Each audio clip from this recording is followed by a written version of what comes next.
Les vamos a mostrar un diagnóstico. Hoy le vamos a hacer estilo doctor. Vamos a diagnosticar con esta herramienta.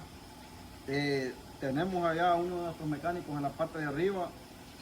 Y la labor de nosotros en la parte de abajo va a ser diagnosticar de dónde viene este ruido que ustedes mismos van a escuchar ahorita. A ver, póngalo en drive, por favor. Oigan ese ruido nada más. Ese ruido está interesante.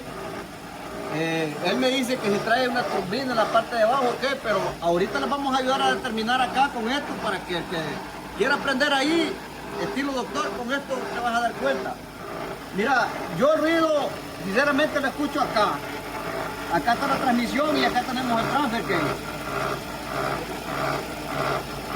Y con esto yo puedo determinar los ruidos.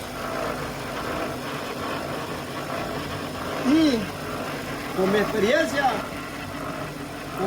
que tengo, yo puedo determinar que hay un problema en el transfer case.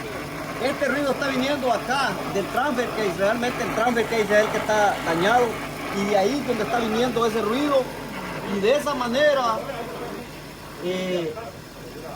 el diagnóstico del doctor ha sido todo un éxito. Dámele un like, seguir y compartir para seguirte mostrándote evidencia como esa.